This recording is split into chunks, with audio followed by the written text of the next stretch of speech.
Stand by for action.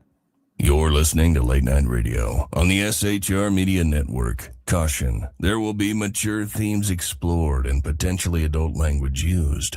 If conservatarian words, phrases, certain concepts, or rhetoric offends you, tune out now. I have come here to chew bubble gum and kick ass. And I'm all out of bubble. Here we are again, folks. I am BZ. You are in the saloon tonight. It is Tuesday night, July 28th, the year of our Lord 2026. And, ladies and gentlemen, boys and girls, children of all ages, welcome to BZ's Berserk Bobcat Saloon radio show, where I am broadcasting behind enemy lines in occupied Idaho? No, that's the old one. I'm broadcasting from North Idaho in an actual free state since 2022. Miraculous. By the way, I am this guy. I am your conservative Sherpa, guiding you through the heavily horrendous maelstrom of Democrat, leftist, and globalist lies and chaos and bedlam and deceit and betrayal. That's what I do here. And please note that what you're about to hear for the next 2 hours, hour and a half, 2 hours or so, consists of my opinion and my opinion only. Doing the job the American media maggots fundamentally refuse to do, I am left with no other option than to change America completely, one leftist diaper at a time. Where's my pins? The clothespins, where are they? We don't water our drinks, kids, by the way, just like we don't water our conversations. We are still serving stiff drinks right here in the saloon along with facts. Clarity, history, logic, rationality, proportion, context, tradition, and a bunch of common sense for people that actually want to listen to common sense. Politics, religion, culture, crime, economics, race, sex, science, law. We talk about it all right here at the saloon, where the speech is free, but the booze is not. I'm streaming live right now in a whole bunch of different places that resemble but are not exactly like this. And if you want to get into our plush, sumptuous, palatial, and resplendent chat room, go now. There. Quick like a bunny. Because that's what it looks like. Who wouldn't want to be there with that great view, the fireplace, the comfy sofas? That's our chat room. So to get into the chat room, go to SHR, the SHR Media YouTube channel, the SHR Media YouTube channel, and jump into the chat. And it looks, well, you already saw what it was. And if you would, while you're there, please subscribe. If you look at the very top up here, you'll see that we have 1,000, what the hell is it? 1,730 subscribers, close to 1,740 subscribers. And that's come most recently within the past, say, 6 months or so. And as this indicates, you know what? While you're there, if you want to be notified of shows, click on the bell, and allegedly, according to YouTube, you'll be notified of those things. You have to do that per show. Right now, the only 2 shows that are streaming are myself and Mission Ready Men, Earl Big E Jackson of the Mission Ready Men briefing, who was on right before me. He gets multiple millions of hits. And you know, I'm just glad to see your happy, smiling face here tonight. And I'm glad it's happy, and I'm glad it's smiling. I do have some things to illustrate to you now. Oh, I forgot to tell you one thing. If you can, while you're here, just asking if you would be so kind as to share the show, the links, into anywhere and everywhere that you possibly can. Share it onto X, share it onto Rumble, share it onto Facebook, share it onto Joe's House of Sharing Stuff. Just share it. Sharing, I'm told, is caring. I'll believe that when I see it. And also, thanks to the ubiquitous and wondrous Rick Robinson of KLRN Radio for simulbroadcasting or broad simulcastings broadly and widely the show tonight. Rick, thank you, sir. Skol, brother. So,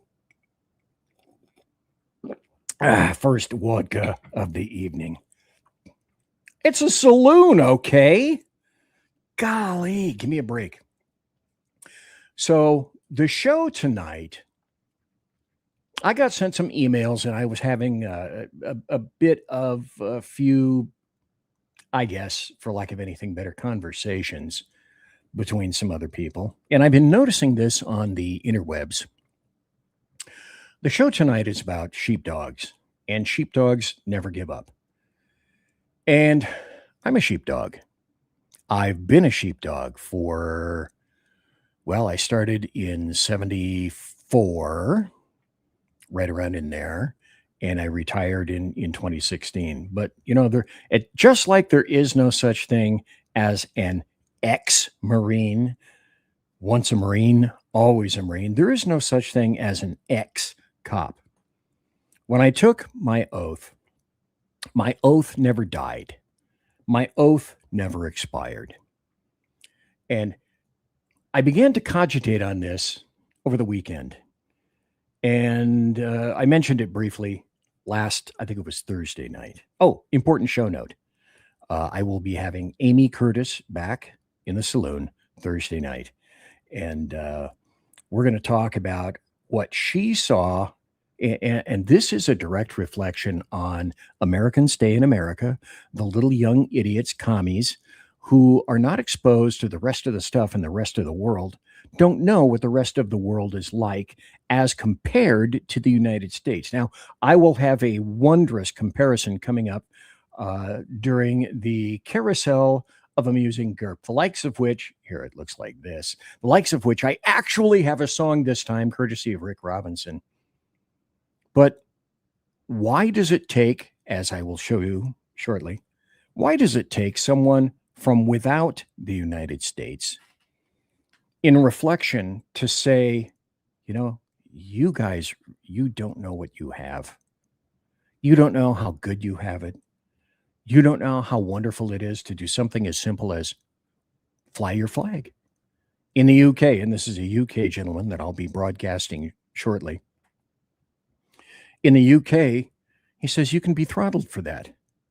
It's a country where it's not cool to fly your own flag. Well, that's a position and a situation that was created by the people in that country. And so to appreciate what they don't have, people from the UK, Germany, France came over here during the soccer kerfuffle and said, this is weird. We kind of like it around here. And yet the people that are here, including a lot of podcasters, are up to the point where some have been saying, and some said on this show, and I'm not here to cut them, but they're saying, you know, I just keep saying the same thing over and over again. And it's tedious. I get it. I certainly get it. And if, you know what, if you find this too tedious, then you wouldn't be here. And that's okay. It's a late night show. And when I interfere or interrupt you at such a late period of time, I mean, it's 8:10 Pacific, which means it's 10:10 Central, which means it's 11:10 Eastern. And the weird thing is I get most of my viewers and listeners on the East Coast.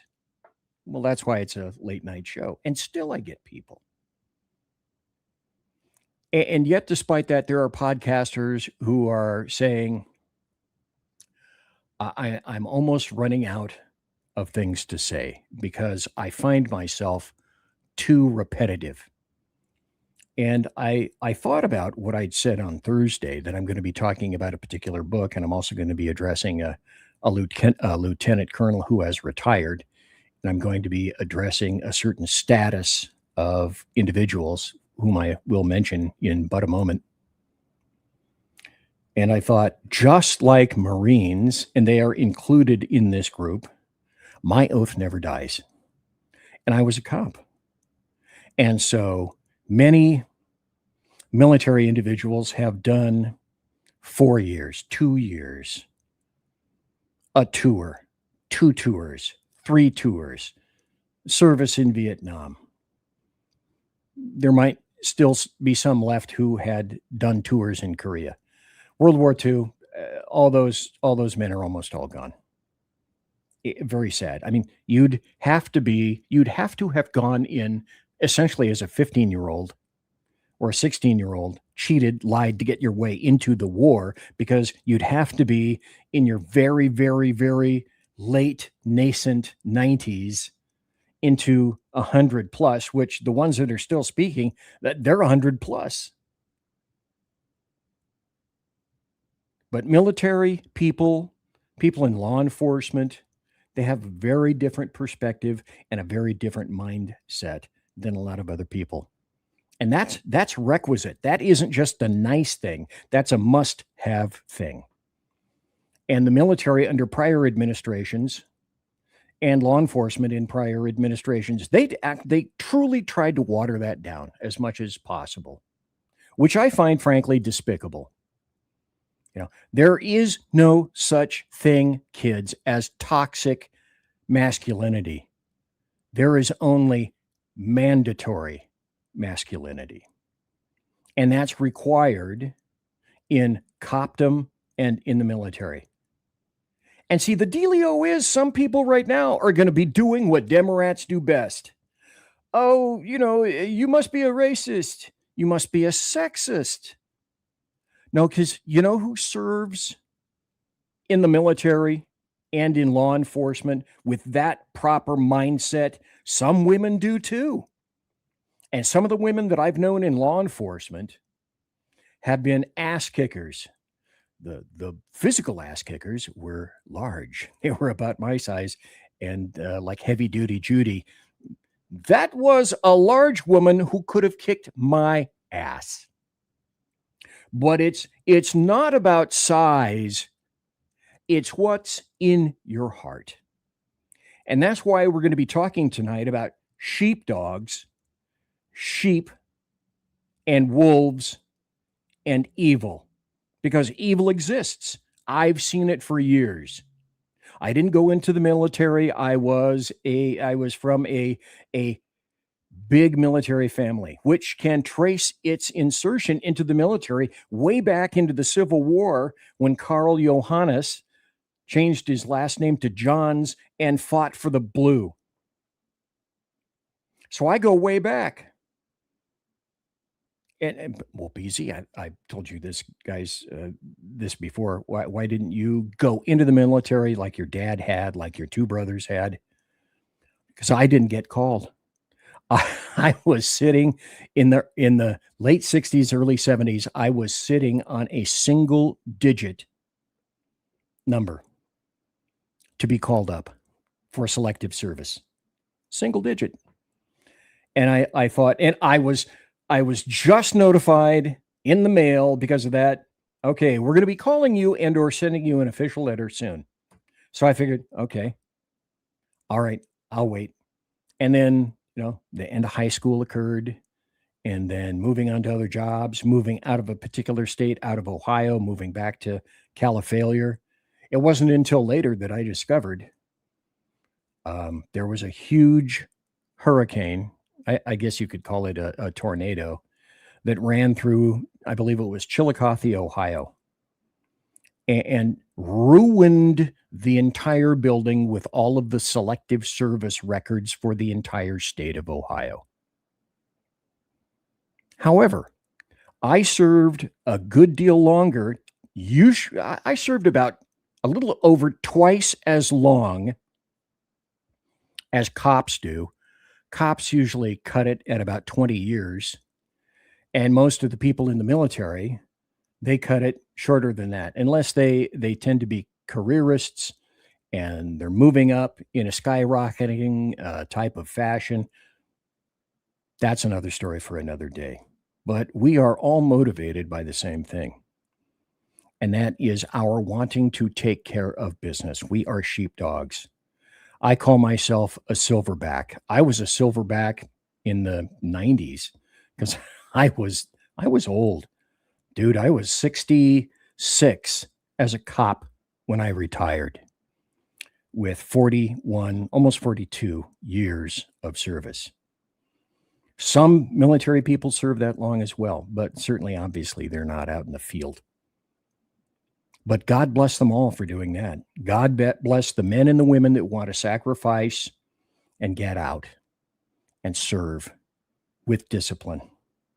And if I see somebody in the military and I greet them, I'll say this to them, because I think the other way of addressing military people is a little bit trite.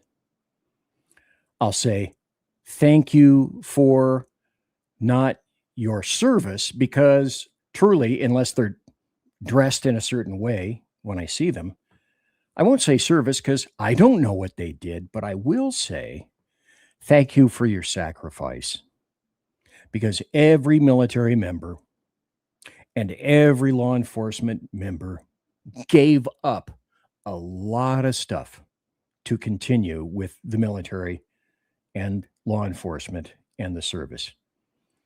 Now, in a roundabout way, where are you going, BZ, with this? I'm going here. At a time when we, I believe, need you most, podcasters, supporters of our nation, don't give up. Do not give up, because, as I say, sheepdogs, and I am one of them, gladly, proudly, we don't give up. I will not give up. I'm not going away. You know, maybe I cack and the leftists say, oh, look, he cacked on the air. That could happen. I'm not saying it wouldn't. And I'm not saying you shouldn't laugh if you see it. But I sacrificed and I had to have discipline. And as a result of that, I loved my country and I wanted to serve my country and I wanted to serve my area, 2 states, on the Fed system and on a local system. And I did my service. I did my time. And I can only say that I hope that is what has instilled in me the ability to say, no, I'm not giving up. I'm not going away. And you're going to have to blow me out of here with some debt cord before I stop, because that's simply not going to happen. There's a book that I'm going to be referencing, and I have it right here. And it's by Lt Col Dave Grossman, and it's called On Killing. In the military, if you serve in certain areas, you will probably have had to do that, whether you were forced or whether it was situational. If you were in the military most recently and you went to the sandbox, there's a pretty good chance that you had to do that. I had to do that in law enforcement. And this is a great book written by a military member who knows from what he speaks. And I'm going to be referring to a Dave Grossman article tonight. But before I do that, I want to go into a little bit about, well, what is service per se? You know, it's like the calling to stand watch somewhere in some kind of an assignment. Being a sheepdog is kind of like a metaphor for an individual who is there to protect others. There are sheep, there are wolves, and there are sheepdogs. And the sheep are those who either mentally, physically, etc., cannot or won't, in some cases, defend themselves. And the sheepdogs are there to make sure that their area, their state, their county, their community, their nation stays safe. here and abroad. And when I took various oaths, I took 1, 2, 3, 4, 5, 6 oaths. I swore to defend the Constitution and the Bill of Rights against this, folks. All enemies, foreign and domestic. And my oath never dies. My oath, the way I see it, and I get to interpret it, is not to a person or a political party.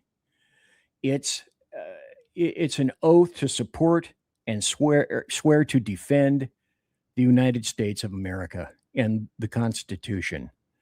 And it doesn't expire emotionally after service and after those things go away. I try and have been trying to live my life according to integrity and courage and accountability. And as I'd like to think of myself as a Christian, sometimes I fail. I am far from perfect, very far from perfect, and the first one to admit so. Most people, I would say, want to go ahead and live peaceful lives. They want to, if they're normal, if they're not insane, they want to raise families. They want to build communities. They want to pursue work and education and happiness. Doesn't mean that you're going to attain them. No one has a right to attain all of these things that you should be working for. Ask not what your country can do for you. Ask what you can do for your country, which is JFK back from 1961 and 1962. He wouldn't even make necessarily a really good Republican these days. And his butt would not be admitted into the Democrat Party these days. So if you understand the meaning behind being a sheepdog, then, some people have no problem with just saying, bah. But occasionally there are times when you're going to have to ask yourself, what am I? Who are the people that, the party that I most align myself with? Am I a sheepdog? Am I a wolf? Am I a rapacious wolf? Am I a sheep? Now that's something that you're going to have to settle by yourself. I'm going to begin this article, and it's called On Sheep, Wolves, and Sheepdogs. And it's by, as I indicated, this gentleman, Lt Col Dave Grossman. An incredible book. If you've been placed into some kind of cauldron of violence, either willingly or unwillingly, and you survived and you're here today, God bless you. Because this is kind of about you. And Lt Col Grossman says, honor never grows old, and honor rejoices the heart of age. It does so because honor is finally about defending those noble and worthy things that deserve defending, even if it comes at a high cost. In our time, that may mean social disapproval, public scorn, hardship, persecution, or as it always has been, even death itself. The question remains, what is worth defending? What is worth dying for? What's worth living for? That's a quote from William Bennett in a lecture to the United States Naval Academy in 1997. One Vietnam veteran, an old retired colonel, once said this to me. He said, most of the people in our society are sheep. They're kind, they're gentle, they're productive creatures who can only hurt one another by accident. Now, this is true. Remember, the murder rate is 6 per 100,000 per year, and the aggravated assault rate is 4 per 1,000 per year. Now, that's dated. That is dated. Obviously, those stats have changed. But he goes on, he says, what this means is that the vast majority of Americans are not inclined to hurt one another. Some estimates say that 2 million Americans are victims of violent crime, but there are almost 300 million Americans. That's why this article is a little bit dated in terms of stats. There are 340 million plus Americans today. Plus, I guess, depends on if you call or count illegal invaders. Which means that the odds of being a victim of violent crime is considerably less than 1 in 100 on a given year. Furthermore, since many violent crimes are committed by repeat offenders, that part is true.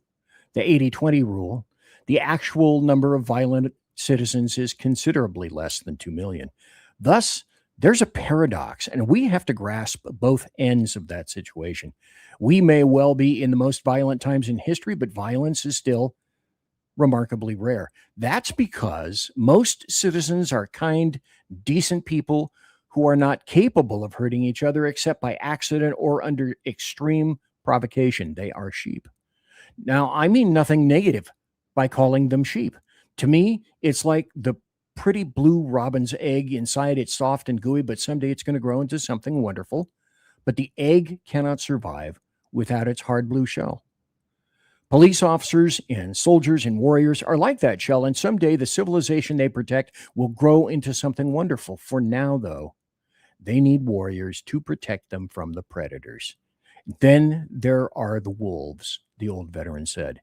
And the wolves feed on the sheep without mercy. Do you believe there are wolves out there who will feed on the flock without mercy? You better believe it. There are evil men in this world, and they are capable of evil deeds.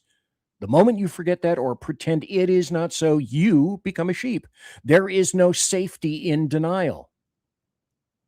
And then there are sheepdogs. I'm a sheepdog, he said. I live to protect the flock and confront the wolf.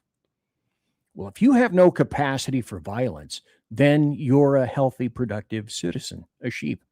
If you have a capacity for violence and no empathy for your fellow citizens, then you have defined an aggressive sociopath, a wolf.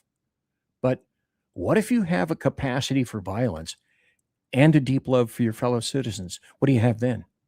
You have a sheepdog, a warrior, someone who is walking the hero's path, someone who can walk into the heart of darkness, into the universal human phobia, and walk out unscathed. Folks, we're going to continue with that. I'm BZ. Let's take a break. I'll be right back. Conservative media done right. Love. You're listening to the SHR Media Network. Listen in to the Reaver of Common Sense, where we cut through the noise of news and politics with a show equipped for bombast. Tune in Mondays and Fridays at 9 p.m. Eastern, 8 p.m. Central, and 6 p.m. Pacific, featuring a refreshing dose of reality. Jersey Joe fearlessly tackles the tough topics with no nonsense. Just pure common sense. Visit shrmedia.com, where you can hear the Reaver of Common Sense in action. He may not always be polite. He may not always be refined. But one thing's for sure. He always tells it like it is. Are you looking for a way to boldly express your faith and love for your country? And check out 7 Armors, the premier apparel company for patriotic men of God, where faith meets freedom in style. Our t-shirts are more than just clothing, they're statements. Bold, stylish, and meaningful. From timeless messages to modern designs, we've got something for every patriotic man of God. Wear your beliefs proudly with 7 Armors gear. Don't miss the chance to wear your faith and freedom on your sleeve. Visit 7armors.com today and join the movement. That's the number 7armors.com. 7armors.com. Faithful, vigilant, steadfast, passion. Are you looking for bold, honest conversation about the issues shaping America? Well, let me welcome you to Unleashed 101 with Jeremy Hansen, where we take you beyond the headlines. We dive into politics and culture, the struggles of everyday life. It's raw, real, and unfiltered. If you're ready for truth with a punch, pull up a chair and join us. That's right, Unleashed 101, where real talk feels like home. Find us at unleashed101.com, Spotify, Apple Podcasts, iHeartRadio, and more. We look forward to seeing you. Unleashed 101 with Jeremy Hansen.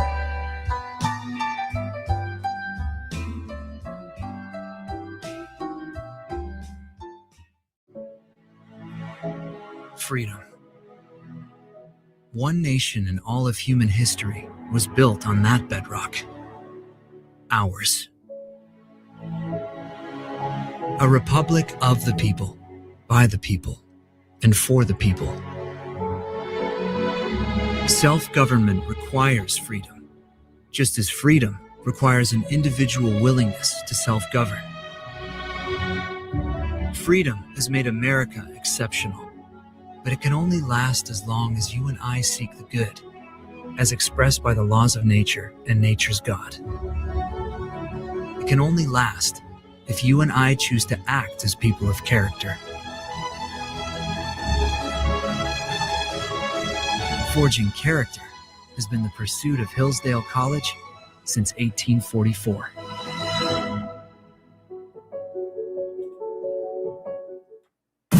You're listening to the SHR Media Network. That's the first half hour down. Thanks, kids. One of these times I'm going to need to take a break just for myself. I see that I started out with a surfeit of people at the very beginning, and they've dwindled down because BZ is doing one of the few things that he almost never does, which is, and I forgot, darn it, to put up my big, beautiful, my BBS, my big, beautiful soliloquy sign. But I just want people to understand from whence I come. And as I said before the break, I'm reading from an article by Lt Col Dave Grossman. And he wrote this book on killing. I've had to do it. Sheepdogs have had to do it. The military members have had to do it. Some law enforcement personnel have had to do it. And he wrote this story, I'd say probably 3, maybe 4 decades ago, on sheep, wolves, and sheepdogs. And the guy knows from whence he speaks because he is a sheepdog. He's still alive. He's still around. He's still functioning. I don't know if he's still writing books or not, but I will continue with what he has written. He said, now let me expand on this old soldier's excellent model of the sheep, wolves, and sheepdogs. We know that the sheep live in denial. That's what makes them sheep. They don't want to believe that there's evil in the world. They can accept the fact that fires can happen, which is why they want fire extinguishers, fire sprinklers, fire alarms, and fire exits throughout their kids' school. But many of them are outraged at the idea of putting an armed police officer in their kids' school. Our children are thousands of times more likely to be killed or seriously injured by school violence than fire. But the sheep's only response to the possibility of violence is denial. The idea of someone coming to kill or harm their child is just too hard, and they choose that path of denial. The sheep generally do not like the sheepdog. He looks a lot like the wolf. He has fangs and the capability and the capacity for violence. The difference, though, is that the sheepdog must not, cannot, and will not harm the sheep.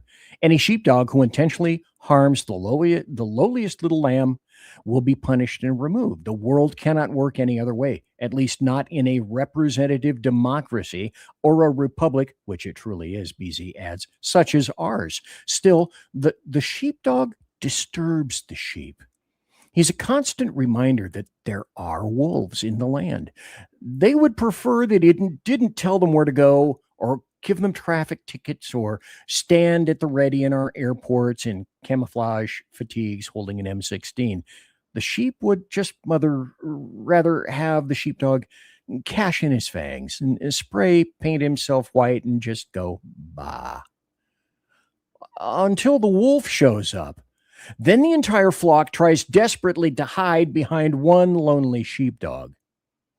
The students, the victims at Columbine High School, were big, tough high school students, and under ordinary circumstances, they just would not have the time of day for a police officer. They weren't bad kids, they just had nothing to say to a cop. When the school was under attack, however, and SWAT teams were clearing the rooms and hallways, the officials and the officers had to physically peel those clinging, sobbing kids off of them. This is how the little lambs feel about their sheepdog when the wolf is at the door. Look what happened after September 11th, 2001, when the wolf pounded hard on the door. Remember how America, more than ever before, felt differently about their law enforcement officers and military personnel.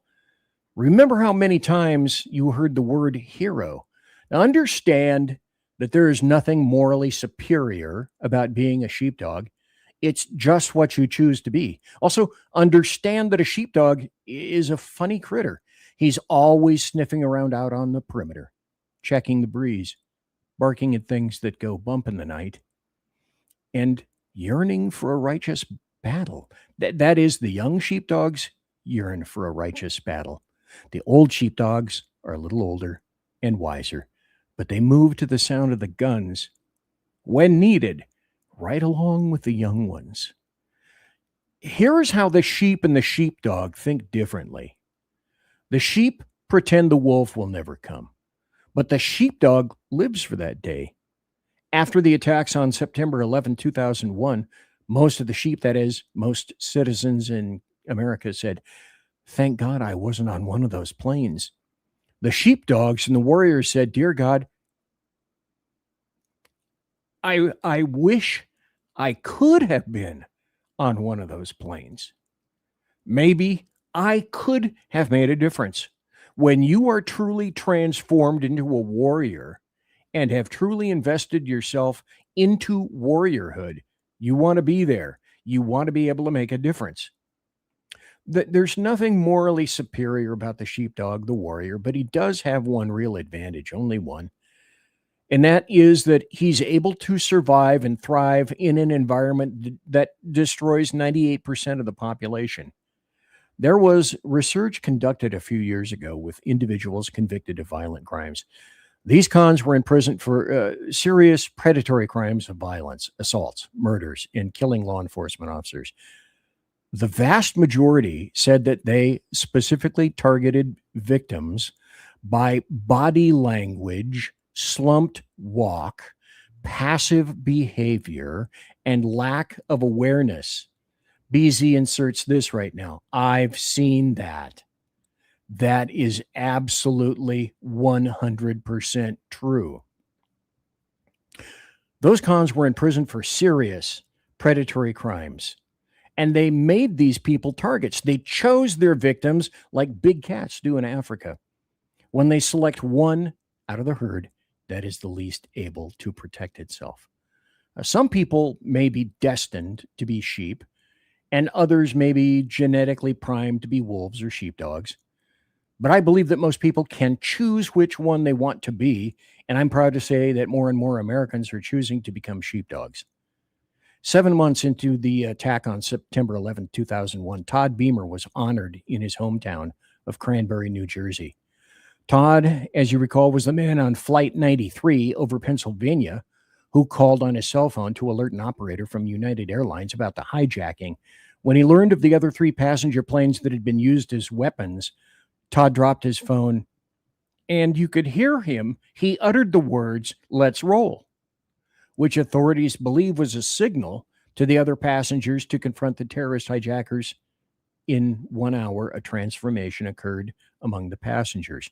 Athletes, business people, and parents, from sheep to sheepdogs. And together, they fought the wolves, ultimately saving an unknown number of lives on the ground. Edmund Burke said, "There is no safety for honest men except by believing all possible evil of evil men." Here's the point that I like to emphasize, David Grossman writes, especially to the thousands of police officers and soldiers I speak to these years and each year. And he's still speaking. He's still on the circuit. In nature, the sheep Real sheep are born as sheep. Sheepdogs are born that way, and so are wolves. They didn't have a choice. But you are not a critter. As a human being, you can be whatever you want to be. It's a conscious, moral decision. If you want to be a sheep, you can be a sheep, and that's okay. But you must understand the price you pay. When the wolf comes, you and your loved ones are going to die. If there is not a sheepdog there to protect you, if you want to be a wolf, you can be one. But the sheepdogs are going to hunt you down, and they will never let you rest. Safety. They don't give you safety. They won't give you trust. They won't give you love. But if you want to be a sheepdog and walk the warrior's path, then you have to make a conscious and moral decision every day to dedicate, equip, and prepare yourself to thrive in that toxic, corrosive moment when the wolf comes knocking at the door. For example, many officers carry their weapons in church. They're well concealed in ankle holsters, shoulder holsters, inside the belt holsters, tucked into the small of their backs. Anytime you go to some form of religious service, there's a very good chance that a police officer in your congregation is carrying, and will never know if such an individual is in your place of worship. You never will know until the wolf appears to massacre you and your loved ones. So Lt Col Dave Grossman, retired, says, I was training a group of police officers in Texas, and during the break, one officer asked his friend if he carried his weapon in church, and the other cop replied, I will never be caught without my gun in a church. And he asked, why do you feel so strongly about this? And he told me about a cop he knew who was at a church massacre in Fort Worth, Texas in 1999. Now, in that incident, a mentally deranged individual came into the church and opened fire, gunning down 14 people. He said the officer believed he could have saved every life that day if he'd been carrying his gun. His own son was shot, and all he could do was throw himself on the boy's body and wait to die. And the cop looked me in the eye and I said, do you have any idea how hard it would be to live with yourself after that? Now, some individuals would be horrified if they knew this police officer was carrying a weapon in church. They might call him paranoid and would probably scorn him. Yet these same individuals would be enraged, and they would call for heads to roll if they found out that airbags in their cars were defective, or that the fire extinguisher and fire sprinklers in their kids' school didn't work. They can accept that fact about fires and traffic accidents. They can happen, and that there must be safeguards against them. Their only response to the wolf, though, is denial. And all too often their response to the sheepdog is scorn and disdain and derision. But the sheepdog quietly asks himself, do you have any idea how hard it would be to live with yourself if your loved ones were attacked and killed and you had to stand there helplessly because you were unprepared for that day? It's denial that turns people into sheep. Sheep are psychologically destroyed by combat because their only defense is denial, which is counterproductive and destructive, resulting in fear and helplessness and horror when the wolf actually shows up. And Dave Grossman wrote, denial kills you twice. It kills you once at your moment of truth when you're not physically prepared. You didn't bring your gun, or you didn't train. Your only defense was wishful thinking. Hope is not a strategy. Denial kills you a second time because even if you do physically survive, you are psychologically shattered by your fear and helplessness and horror at your moment of truth. Gavin de Becker put it like this in Fearless, his superb post 9/11 book, which should be required reading for anybody trying to come to terms with the current world situation. He wrote, denial can be seductive, but it has an insidious side effect. For all the peace of mind deniers think that they're getting by saying, oh, it isn't so, the fall they take when faced with new violence is all the more unsettling. And as Dave Grossman writes, denial is a save now, pay later scheme, a contract written entirely in small print. For in the long run, the denying person knows the truth on some level.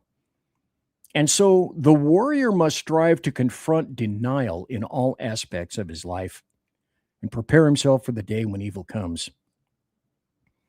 If you're a warrior who is legally authorized to carry a weapon and you step outside without that weapon, then you become a sheep, pretending that the bad man will not come today. No one can be on for 24/7 for a lifetime. Everyone needs downtime. But if you are authorized to carry a weapon and you walk outside without it, just take a deep breath and say yes, and say this to yourself. Bah. And finally, Dave Grossman writes, this business of being a sheep or a sheepdog is not a yes-no dichotomy. It's not an all or nothing either or choice. It's a matter of degrees. It's a continuum. On one end is an abject, head in the sand sheep, and the other end is the ultimate warrior. Few people exist on one end or the other. Most of us live somewhere in between. Since 9/11, almost everyone in America took a step up that continuum away from denial. The sheep took a few steps toward accepting and appreciating their warriors, and the warriors started taking their job more seriously.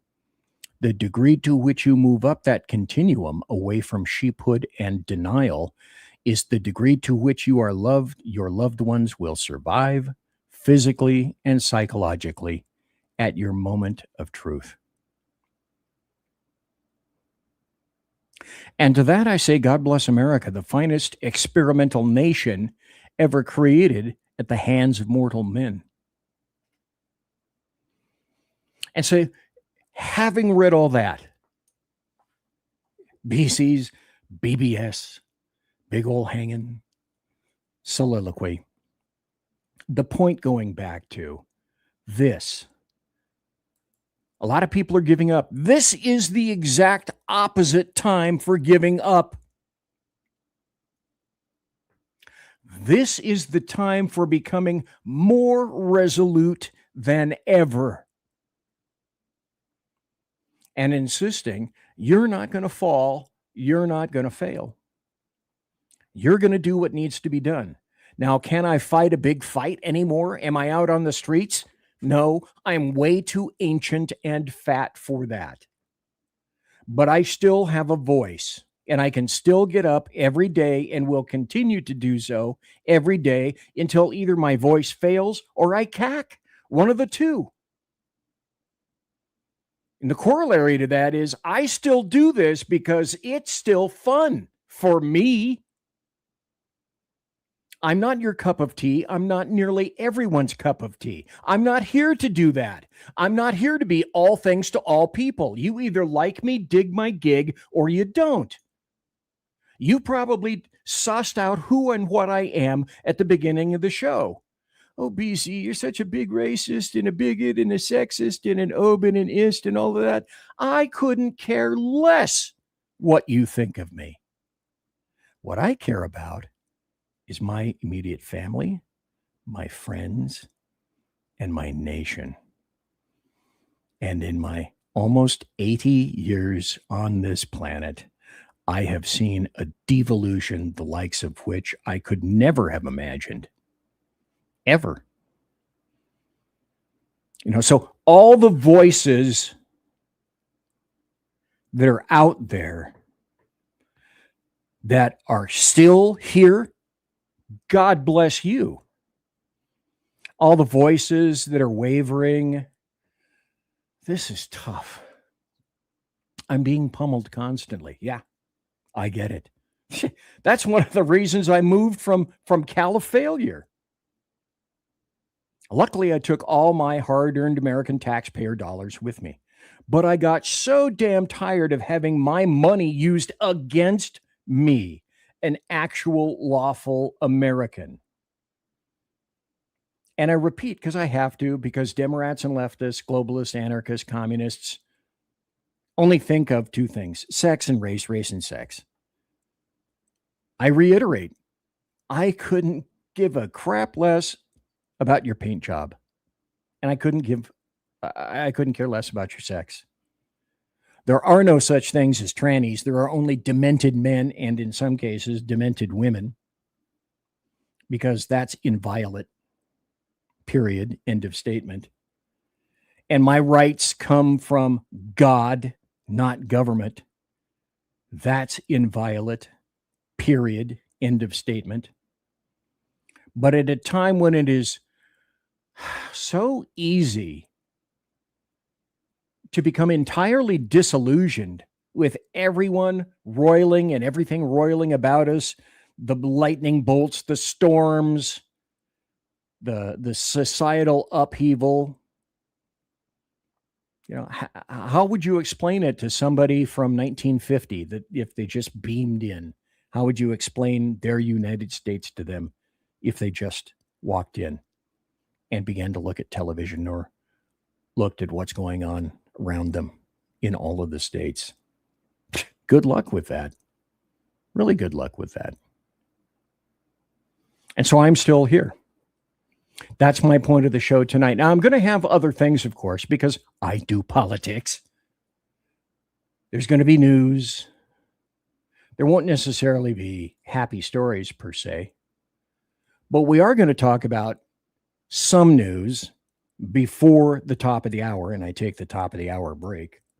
There are some news that, some issues that people need to know about. So, you know, for that, and some of it is really interesting and strange and weird.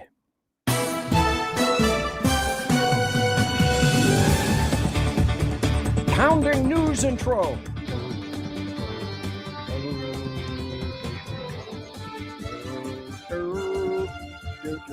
Wait. I've gotten out of order, sir.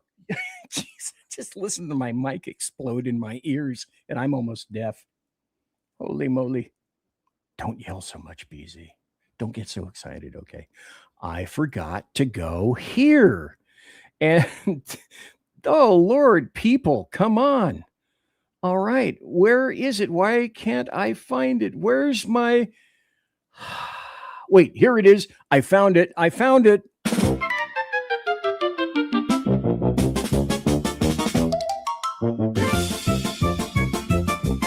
This is the carousel of amusing GURP kid. Or maybe kids'. And we're going to start with this. And that's when, okay, right there. Stop. Thank you. Remember I told you in the first half hour about people that come here from other countries and look around. And they came here, you know, for soccer and have some fun and maybe take a vacation, enjoy themselves. Why does it take this guy to say what he says about the United States? Why? Americans, I feel like there are some things about America that British people will never get their head round unless they come and visit the US. For example, I have just been speaking to one of my friends about the fact that I'm going back to America soon, and it's going to be the third time we're going back. And he was like, surely you've seen all of the states by now.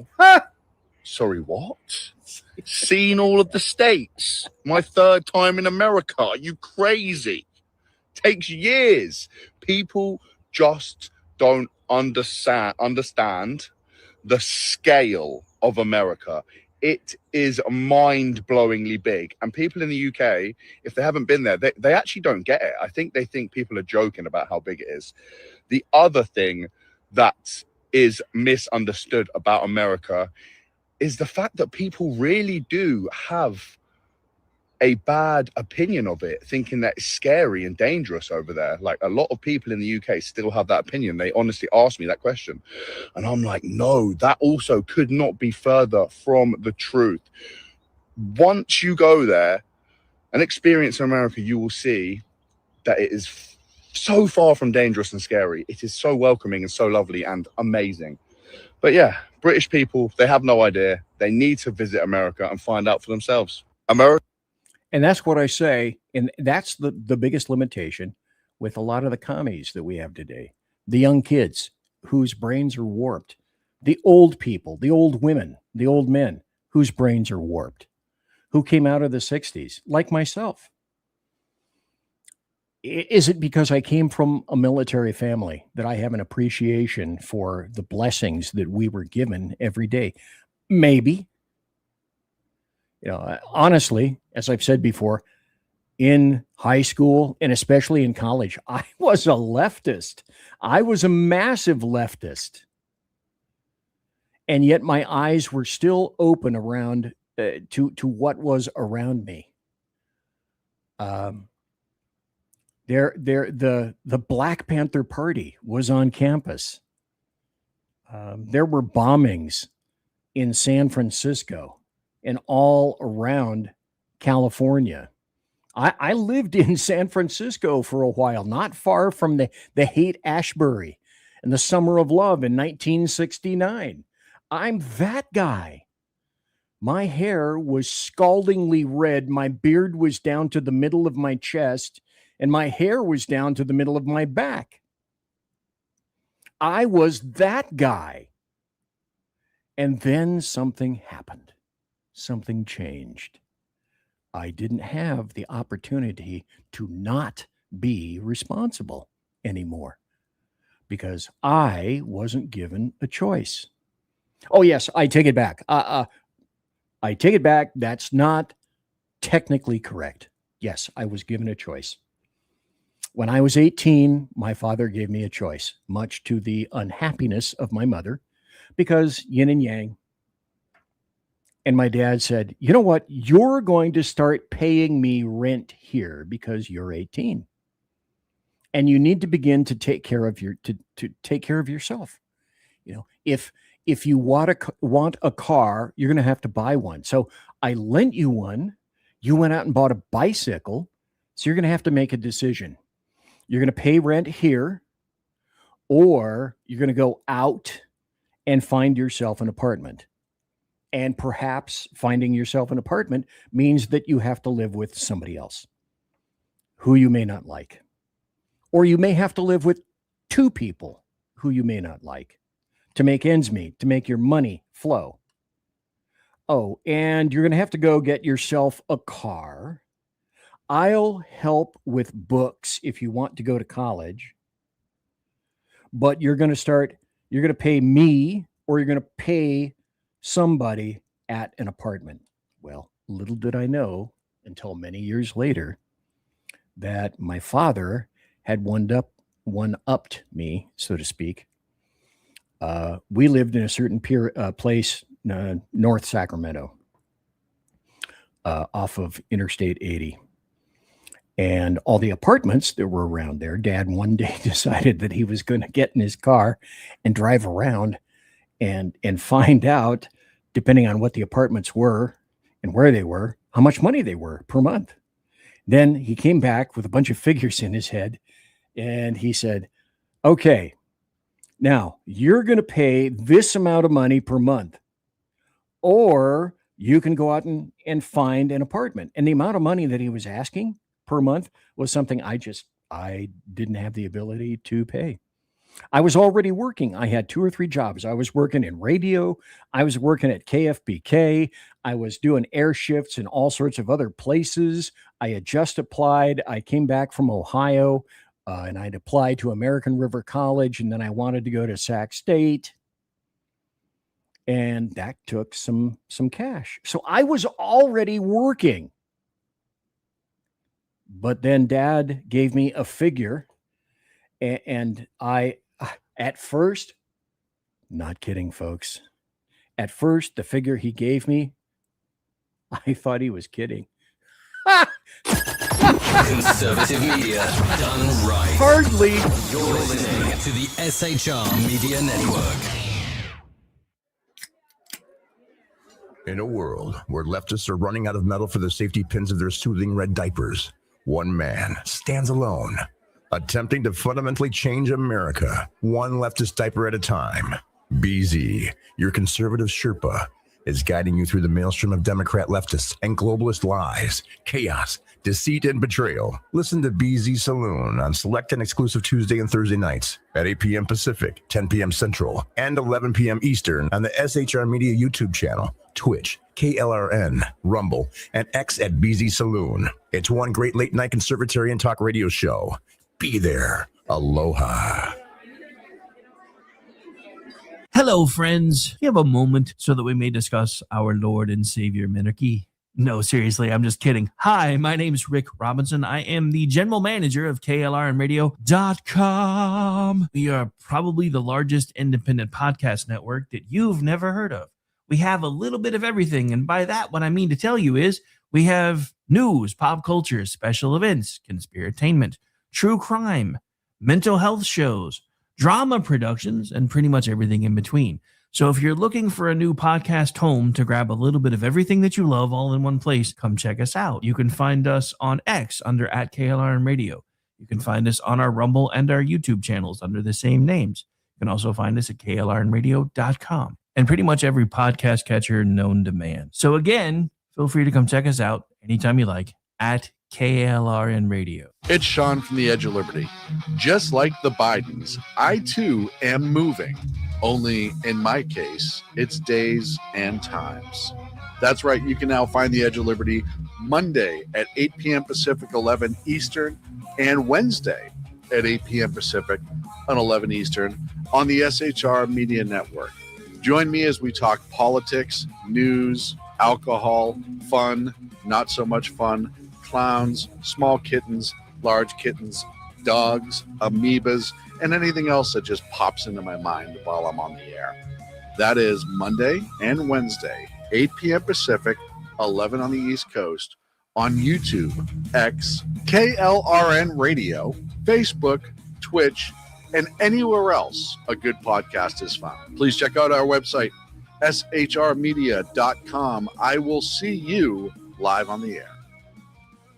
Attention, all patriotic women of faith. Yep, I'm talking to you, sis. Are you looking for high-quality, super soft apparel that reflects your love for country and your devotion to God?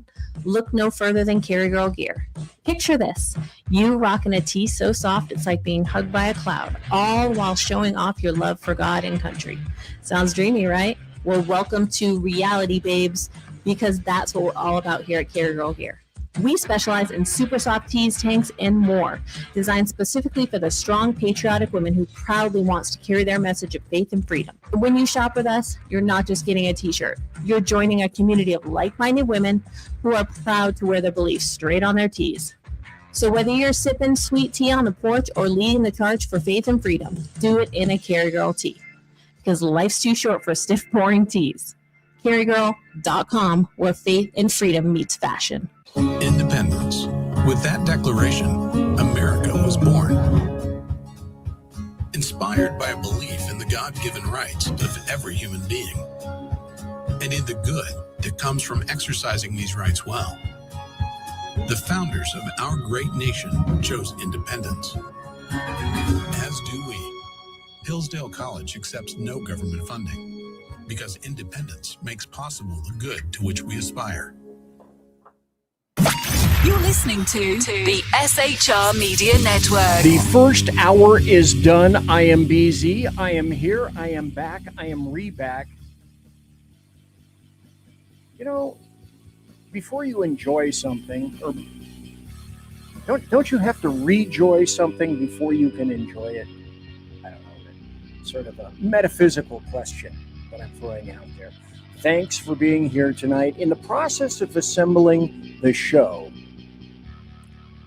I had to look at, and I wanted to, and I read this weekend, the Dave Grossman book on killing, and I showed that. Now let me reach over here. I put it a little bit far away. On killing. And if you are puzzled, mystified, hurt, injured, even kind of semi-destroyed about some of the things that you had to do when you were a sheepdog, that will help. And There were a lot of things that I did in my career that at the time, the thing was, oh, went to a shooting? Okay, clear the scene quickly and make yourself available for more calls. And our mindset was, fuck it, drive on. And we did. And then sometimes that stuff came back to haunt the stories I could tell you. And my brain theater played to the point where first I went through this 5 stages of grief. I don't even remember them. I had to memorize them almost at the time. And now, following my little shooting, my little incident, having gone through all that crap, and I'm not a soldier. It was just one person. But of course, the determination was that I was going to be prosecuted. Interesting. So I had what I call a balcony seat many nights in my own brain theater, on the balcony of my own demise. That was always a lot of fun. Done it, gotten rid of it, mostly, not all nights. Life can be, what is that song? Life can be a dream. Shaboom, shaboom. Life is a dream, kids. Enjoy it while you're here. Enjoy it while you're in America. America is being torn apart. And as I said in the first hour, I'm a sheepdog. I'm not giving up. And I hope if you're a podcaster, if you're someone who is working for this country, not against this country, stand up and don't take this crap. As my shirt says, don't comply. Two can play at this game. How many times have I said that doors have been opened up? And when doors get opened by certain personnel, we're going to walk through. Oh, well, BZ, you need to be conciliatory and not quite the hothead. Screw that stuff. Plus, have you noticed tonight, kids, I'm really, really trying to watch my P's and Q's and F and S words. I'm trying. It is so tough. For me, it's really, really tough. Now, in the process of attempting kind of last minute to assemble the show, I made 2 really amazing discoveries. One that I really, really wanted to bring forth to everybody tonight. And I'm going to show you. I'm going to prove to you. What I do is, people have said to me any number of times, BZ, because that's my name, why don't we hear more of you, like I guess what happened in the first hour, instead of so many of those stupid videos and articles, okay? Well, that's because I can tell you, and I've done this before, and other people have too, I can tell you I'm just a talking head, and I pontificate on a bunch of stuff, and then I get called a liar in chat. Well, where's your receipts? Where's your evidence? So I don't do that much anymore. Now I do bring the receipts. Now I do bring the evidence. Now I do bring the articles, and I now bring the videos as well. I bring the proof. And besides, in my estimation, that's just me. That's not everybody. I'd rather see some and hear some other things as well to help buttress whatever argument is being made at the time that it is being made. I'm going to show you an amazing slide in not too terribly many minutes from now. And in the process of going through all my archives, because like I've said before, this show exists as a repository, an archive, a library of what kind of crazy crap was happening at the time that the show was occurring, and it documented it. So sometimes, like on my website, I'll go back and look for stuff. On my shows, I'll go back and look for stuff because I write it out. And just like Rumble, you want to find out what's on the show tonight? You want to see what articles I used? You want to see what videos I used? Go to rumble.com, BZ's Berserk Bobcat Saloon radio show. Go to the show. Go to the one that you see tonight on whatever the hell this is. This is July 28th, right? The year of our Lord 2026. I think it's the 28th. So go to the 28th show on Rumble, and I will have all those links in there for you to see, because I don't make them up. I don't need to make them up. All I do is bring the stuff to you that the American media maggots refuse to do, because even though I'm ancient, as I've said before, I have a keyboard. Na, na, na, na, na, na. Apparently, a lot of American media maggots don't. Oh, and I also have an internet connection, which is really, really weird. I found this video. I'm going to play it. When I first played this again about 3 hours ago, lining it up for the show, I thought, oh my God, this is so great. I got to play it now. So here it is. I got to play it now. Donald Trump, just last week, he confirmed to the National Review that he is again considering a run in 2016. Do it. Do it. Look at me. Do it. I will personally write you a campaign check now on behalf of this country, which does not want you to be president, but which badly wants you to run. Donald Trump has been saying that he will run for president as a Republican, which is surprising since I just assumed he was running as a joke. Is that people think that Donald Trump is a clown. Donald Trump is a clown. By the way, people who were excoriating Donald Trump, that last comment from Seth, whatever the hell, was made at the White House Correspondents' Dinner against Trump. Imagine that. I mean, does anybody seriously think that Donald Trump is serious about running for president? No. Donald Trump, he's a clown. The likely moderator apparently believes that Donald Trump is a clown. Which Republican candidate has the best chance of winning the general election? This is great. Of the declared ones right now, Donald Trump.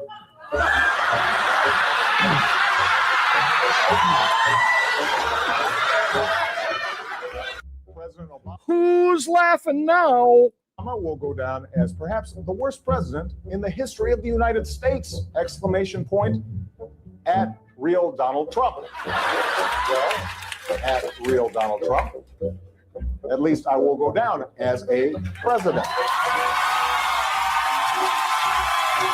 So basically, this is the beginning of the end for Trump. The beginning of the end. Beginning of the end? This is probably starting of the beginning of the end for Donald Trump.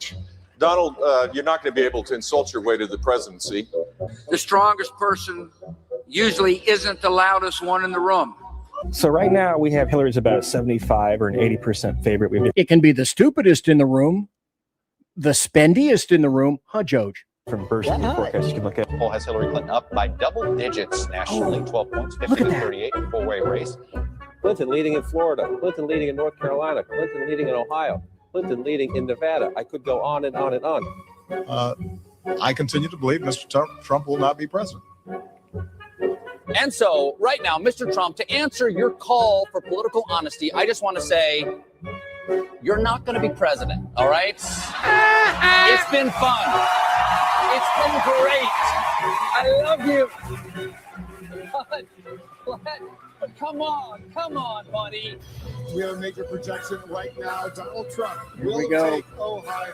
That's it. It projects Donald Trump will carry the state of Florida. Huge win for Donald Trump. Donald Trump, while we project, will win in Kentucky, in Indiana, with its 11 electoral votes. West Virginia, Oklahoma, Tennessee, Mississippi, South Carolina, Alabama, North Dakota, with its 3 electoral votes, and South Dakota, Texas, Arkansas, Louisiana, the state of Montana, North Carolina, Georgia, Iowa, Utah, Wisconsin, Arizona, Kansas with its 6 electoral votes, Nebraska with its 5 electoral votes, and Wyoming with its 3 electoral votes. Sorry to keep you waiting. Complicated business. Holy shit! You're awake, by the way. You're not having a terrible, terrible dream. Also, you're not dead and you haven't gone to hell. This is your life now. This is our election now. This is us. This is our country. It's real. Give my remarks to all of the Trump haters, all of the Hillary Clinton supporters, all of the people that said that my Trump was going to lose. So I say to you this morning, the day after the election,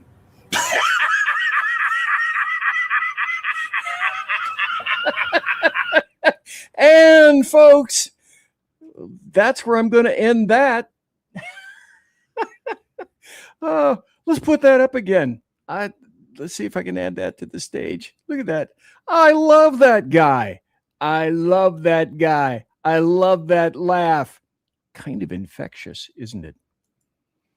But the point tonight is this. Don't give up. Sheepdogs never give up. You might not be a sheepdog. I'm a sheepdog. I'm a silverback. I'm an oath keeper. See this oath? My oath never expires. It never has, and it never will. Maybe you didn't take an oath, but I'm sure you love your country, the United States of America. Don't give in. Don't stop. If you're a podcaster now, again, I'm specifically speaking to you. All is not lost. If you allow it to be lost, then fine. But that's up to you. Let me go back to what I'm going to put a graphic up that I did last Thursday, and that's this. Read this. Look very carefully at this. This is a guy who is anti-Islam, perhaps even more than I am, which is really tough. But he makes an excellent point on this. 40% of Americans vote in local elections and primaries. It's just 10%. Except over 95% of Muslims vote. In New York alone, 98% of Muslims voted for Mamdani, Kami Muzzy Memdani from Uganda. Wonderful guy. This is why Muslims and DSA communists are being elected all over the country. Don't be deceived. They're not socialists. They're communists. They have for 2 weeks in a row, I played various videos of DSA members saying, well, actually, you know what? We're communists. Yes, you are. Look at their platform. They're communists. You can't be more commie than that. Now, also, God, well, I know there's going to be one aspect that I'm going to be able to, I wanted to cover Fauci tonight because Fauci may or may not be in the poop tomorrow, Wednesday, when he gets interviewed carefully in his wonderfully coiffed little midget hair with his little midget body and his little big nose and his big hair and his nice suit. And, you know, what happens tomorrow remains to be seen. I can't tell. But the thrust of the show is, yeah, this is what we're talking about. Don't give up. Don't give up the ship. Don't give up the fight, particularly aimed at podcasters, at you. I say the same thing time and again. Yeah. And still people need to hear it. People need to hear it. People need to hear it. For those of you who just tuned in, people need to hear it. And for those of you who are with me, don't comply. Don't. Wait a minute. Isn't that what Clinton said? Somebody said, just don't. And Fauci, I'm looking up at the TV, had a great call with Barbara Streisand. She wanted to know if it was okay to get the mRNA vaccine. I told her yes. I told her that I work listening to her songs on Alexa. She really did not know what Alexa was, but I loved her anyway and told her, yeah, get the vax. Okay, so we will be talking about Fauci. I was going to start talking about the Republicans. I may have to table that because it's already 9:19 Pacific. And it's midnight 19 Eastern, so I might have to table this. However, back briefly, just briefly, how brief? This brief, to the carousel of amusing GURP. I saw this, and this was so cool. I cannot not play this. Okay, this is Starship's first ever intact soft splashdown after a full landing burn. Now you're going to look at this. The first time I looked at this, I thought, oh no, I don't believe this crap. This has got to be AI. It's almost too perfect, but not really. But after I saw this, I went out and, rap, tap, tap, tap, tap, tap. Did this really happen? Yeah, it did. That's real video. And this is real video. So let's play it. About 40 seconds worth of really damn cool video. Maybe I can make it bigger. Let's see.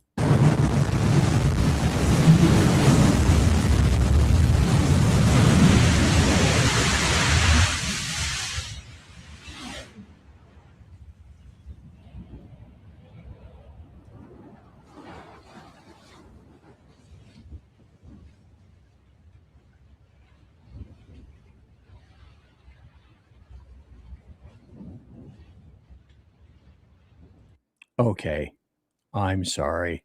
That looks like it's out of a movie. It looks fake. Not according to the stuff that I found. That's not fake. That's real. And also, this is real. Before we go on to some of the other stuff. From Daily Mail, mysterious object in Mars photo from NASA ignites theories about extraterrestrial life on the red planet. Okay, I'm not going to go into the article. It'll be in there. You can read it at your leisure later. I'm just going to show you the photo. Let me see if I can embiggen it. Yeah, there it is. Now, this is Mars. This is as big as I can make it. And apparently, this was taken from the Curiosity rover that some people think is an exploded alien missile lying on the Martian surface. On the other hand, all I can say is I have no idea. Did NASA fudge that? Or did they not fudge it? But I saw it and I had to think, oh God, I got to talk about it. This is not really part of a happy story, but I saw this on X from some of the other people that I read. And people are going, oh, no, woe is me. This is so terrible. This is not what we want. This is from the New York Times. And I went and I busted the paywall to get it for you guys because I don't pay no money to no New York Times or no leftist organs at all. But the breast beating commenced when the headline was ICE arrests surge at airports opening new front in deportation drive. Well, guess what? All you leftists and sanctuary city morons, what other choice is there? You won't let us make arrests in the prisons, in the jails. So guess what? We're going to go out and touch you. Me, rough you, wrong time. Irregular Aryan GI, we send you home. So that means we are going to be going to your place of work. We are going to be going to the places you frequent. We are going to be going to your homes, and we are going to be going to your airports. And who made ICE do that? That's the glorious part. It was you guys. Also, very briefly, this just got through. From CBS News, Senate confirms Jay Clayton as Trump's next intelligence chief. Today, the Senate confirmed Jay Clayton to lead and to be the DNI, Director of National Intelligence, meaning that the DNI is in charge over all the 17 alphabet agencies, and he replaces Bill Pulte. Now, anybody that is in California, Bill Pulte didn't belong in there. Bill Pulte, if you're from California, you ever hear of a Pulte home? Pulte is a home builder, okay? He builds homes all up and down California. Now, does he do it in other states? I don't know. I just knew about California. That's all I knew, and I'm not taking it anymore. Also, in South Dakota, they now have a new governor. And South Dakota had an election, and a guy named, I'm just putting it up there from some of the few people who may be in South Dakota right now, rubbing their little hands together, go, oh, nice. Okay, so the new South Dakota governor is Larry Roden. He beat in the runoff Toby Doden.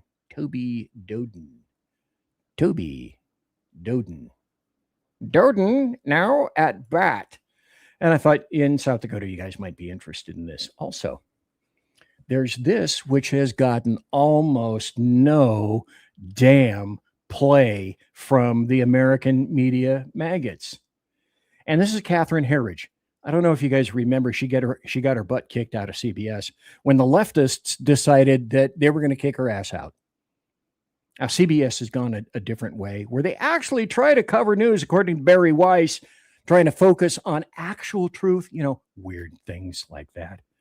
But basically, Catherine Herridge found some information that indicate Joe Biden's family was being blackmailed by China, and she shows the documents. I could make an entire show just out of this, but I'm showing you, and I will be playing a video, maybe a minute and a half or so, this video, which indicates that the blackmail occurred and the American media maggots ignored everything.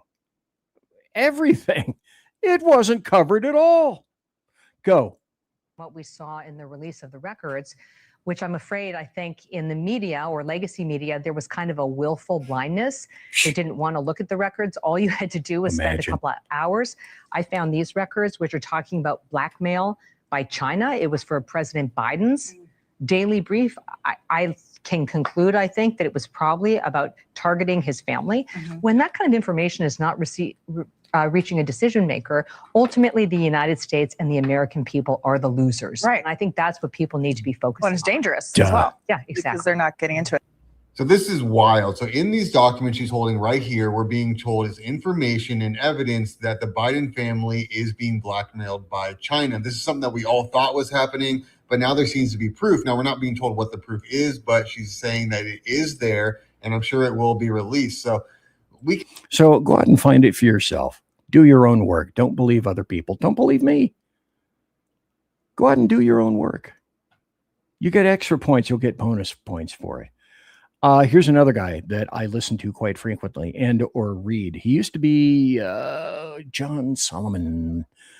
Was he with CBS? He was with one of the other American media maggot legends, so to speak, in their own mind. Now he has Just the News. And what he's saying, remember last week, the big gig was, 6,600 New Jersey citizens were illegal aliens, and all the leftists in the American media maggots were saying, so that's nothing. We don't ever see that, but that's not many. Now, John Solomon is saying that apparently non-citizens, what I term illegal invaders, caught registered to vote in New Jersey went from 66,000 to 35,152. And this is the best part, kids. The software vendor came out and said, well, that wasn't a glitch. The state of New Jersey approves non-citizens who registered to vote. What?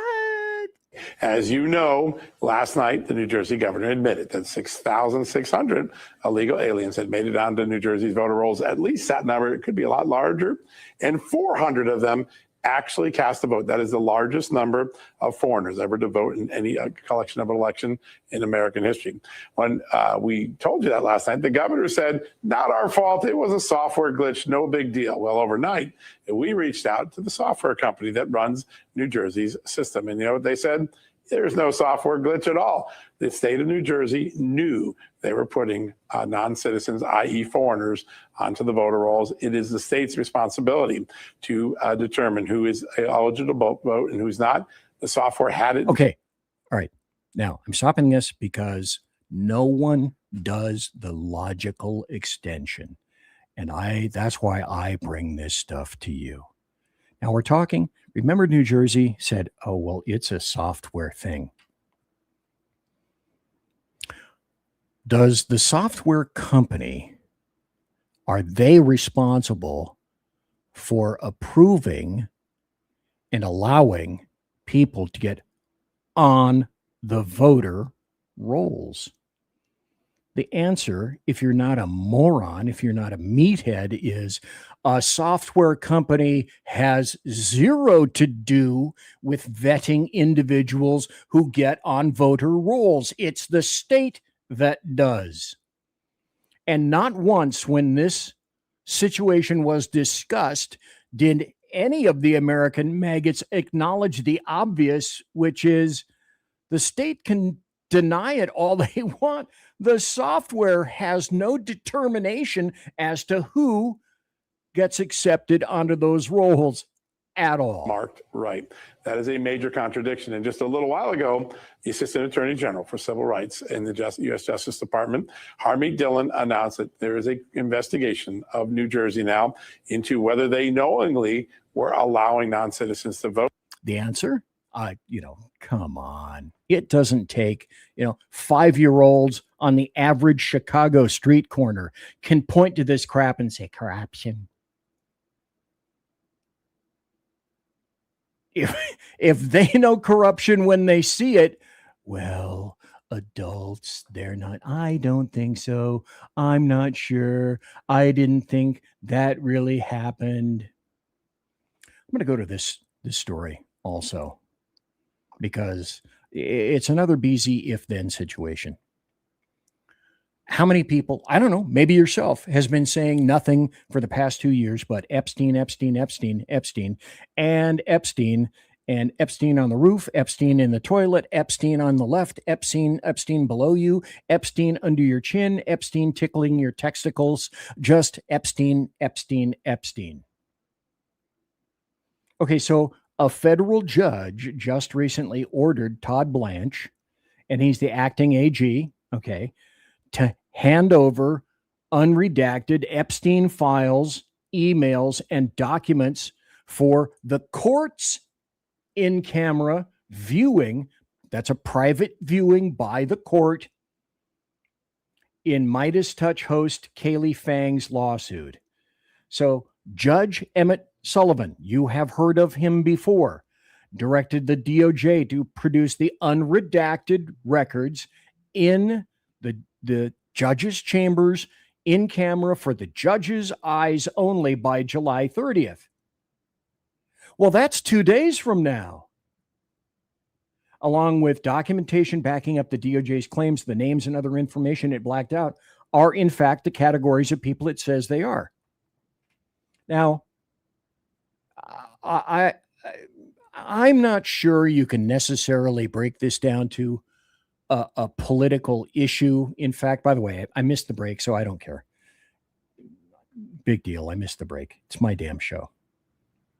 But BZ has always said and always will say, I'm not sure if you really are interested in being translucent, why you would not let the documents be seen, at least by a judge. Now, who knows who the victims are? Have they even been identified? Have they been notified? I don't know. But the only reason that I bring the story up at this point is I don't care where this goes. Let me repeat, I don't care where this goes. Let the evidence take it where it goes. If you think there were photographs of Donald Trump dinking little boys, don't you think every last damn one of the American media maggots would be palavering, slavering, foaming at the mouth to get that information, to get those videos, to get those photos, to get those audio tapes, if they existed? And if they do, okay, I'll go wherever the evidence leads. Where does the evidence lead? I had to do that when I was a cop for 41 years. I only go where the evidence leads.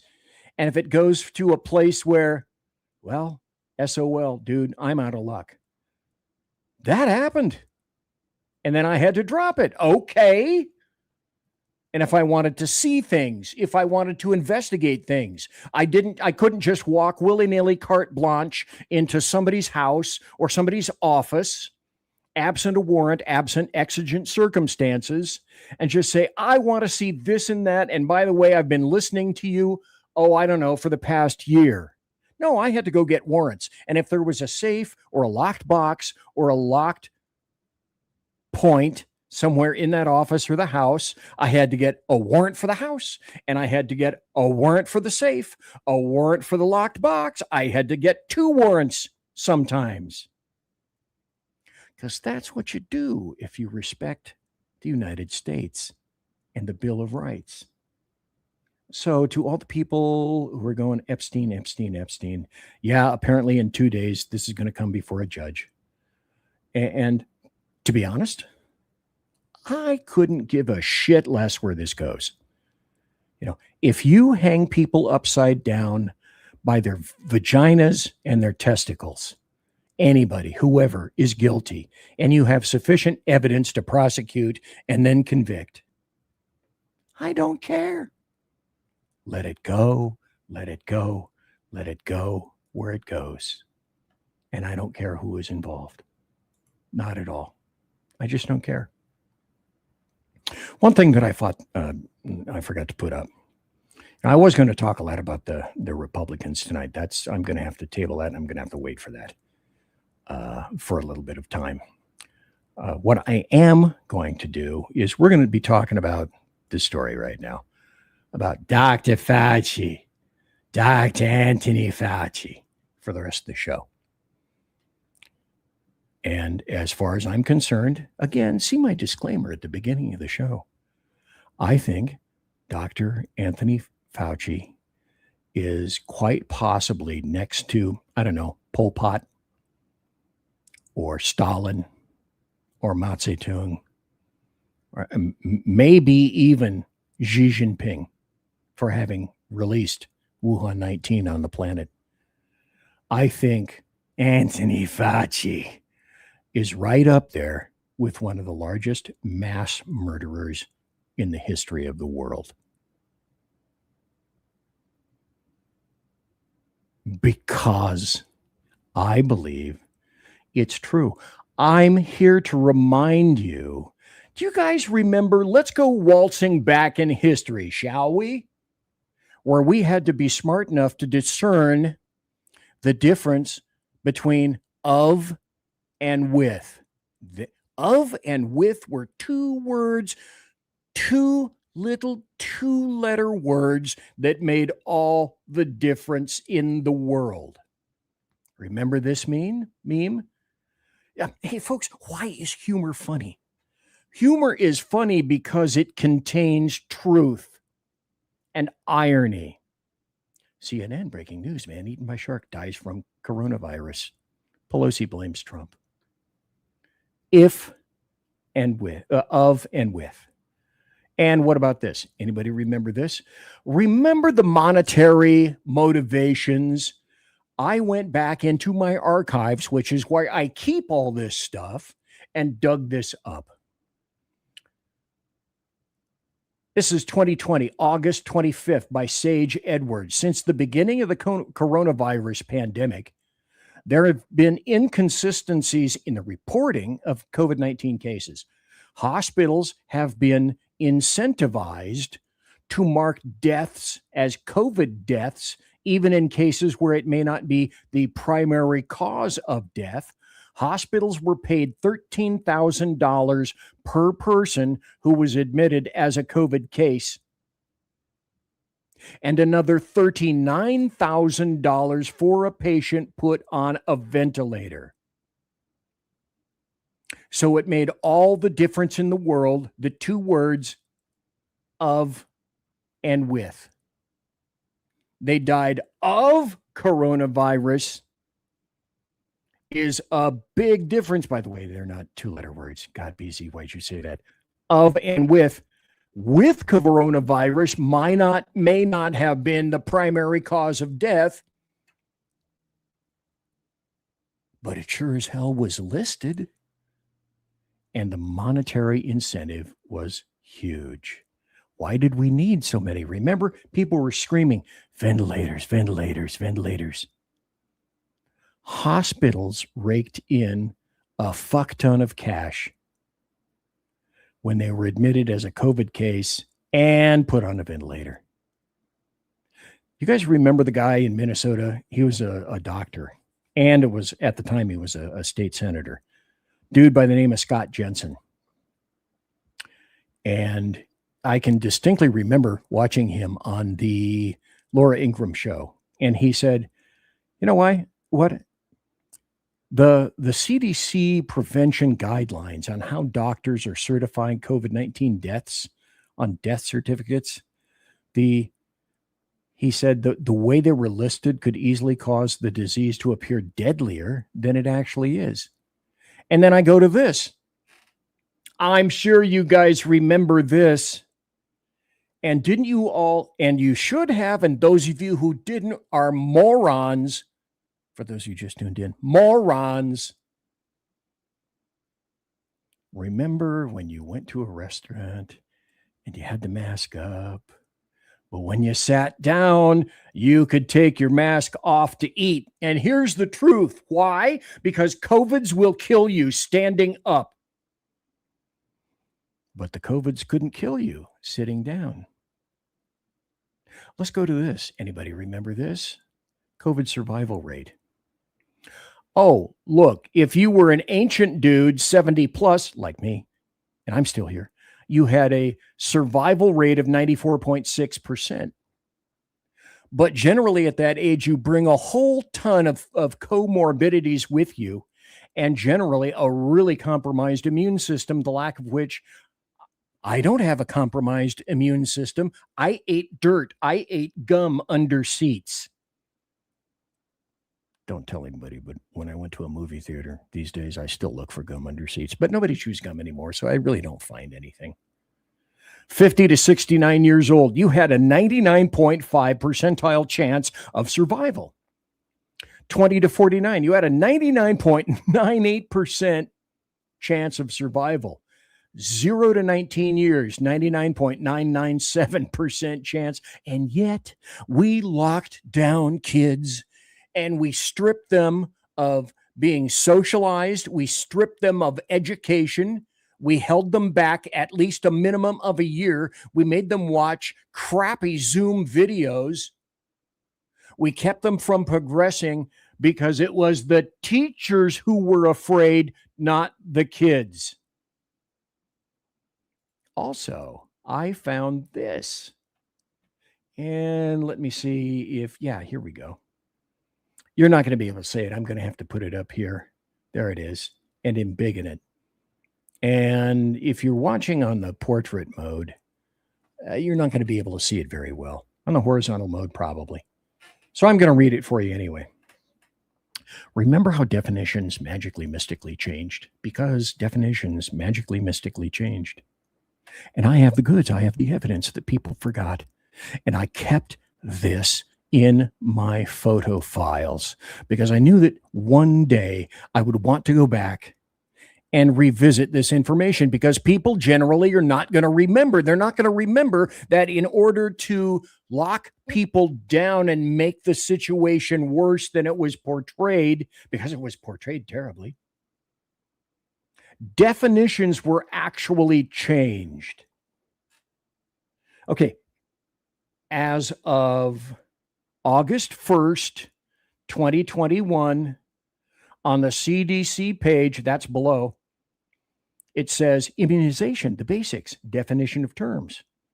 Okay, here's the definition of a term. Here's the definition of a vaccine back in August 1st, 21.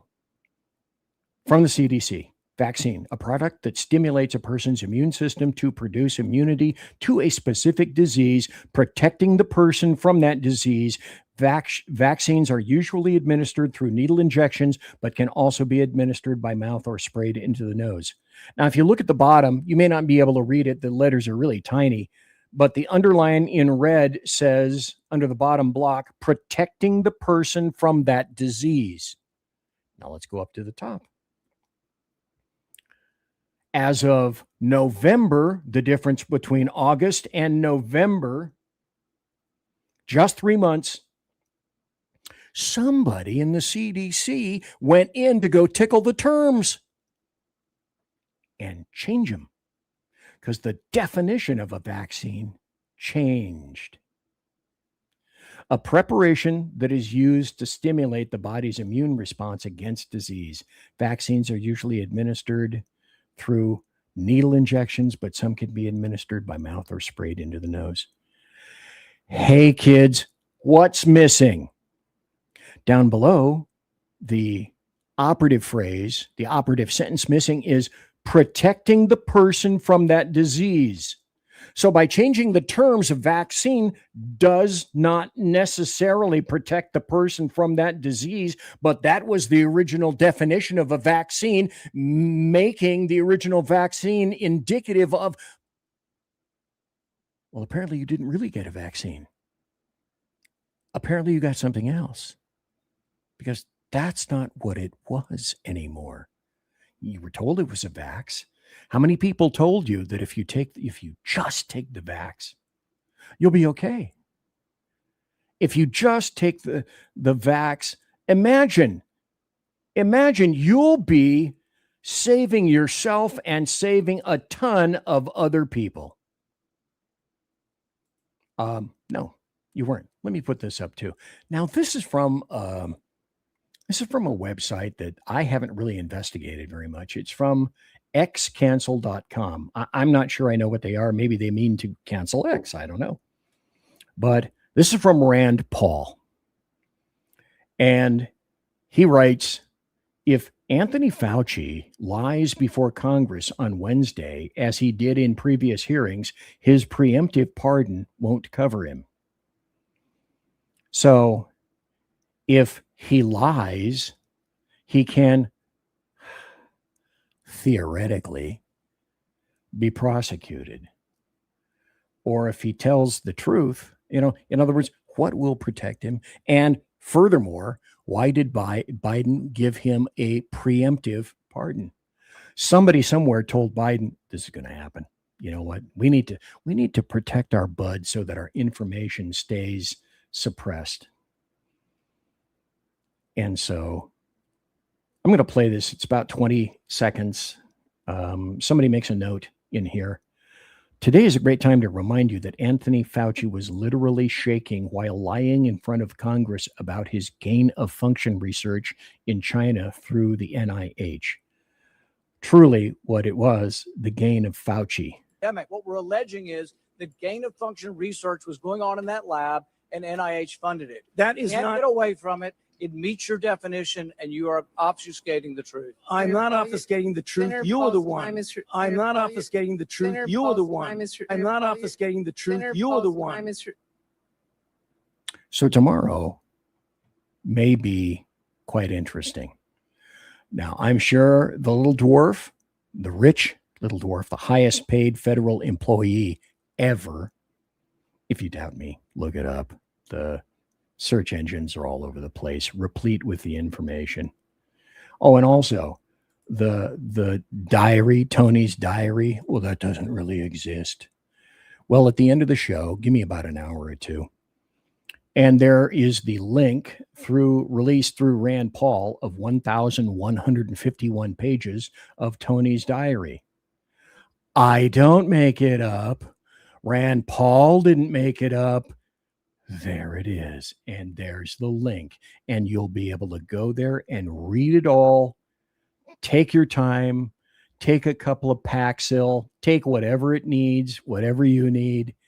But it's there on the internet for all to see and read. Rand Paul didn't make it up. I'm not making it up. So be aware of this. I hope someone asks this question. Dr. Fauci, did you or did you not give the scientists, air quotes, $1.2 billion in grants and then have them nominate you for the $1 million individual science awards, which were taxpayer funded? And how is this legal? I hope somebody asks that tomorrow.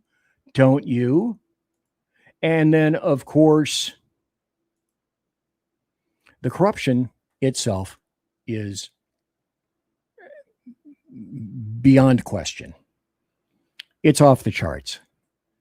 And so Rand Paul in that, the diary released also a huge tranche of emails showing that Fauci, again, you'll love this, like I said, he was soliciting all sorts of scientists, alleged, so-called scientists, air quotes, to nominate him for awards. Then he won, and he got a bunch of prize money. Okay, so what happened is that Barton Haynes of Duke, Fauci petitioned Haynes of Duke to nominate him for the award, which Fauci won in prize money. Is that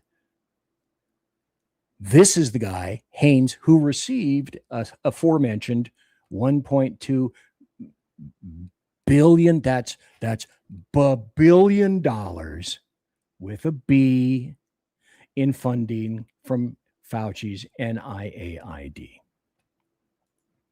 Are you scratching my back? I scratch yours. I will get more money. Well, yeah, you will. Also, were you aware of this? The links will be in Rumble later on. Read it. New Fauci revelation. He slow rolled the vax with backroom dealing so Trump wouldn't be able to get his October surprise. So Fauci's journals, that diary, basically show him working behind the scenes months before Election Day in 2020 to make sure that he had the ability to stop the White House from authorizing a COVID vaccine early and getting his info. Where'd he get it? From Nancy Pelosi's office. So I don't know where you sit. Trump should not have okayed any of those vaccines, or Trump should have okayed all of those vaccines, or Fauci interfered with making sure that that information was known before the election.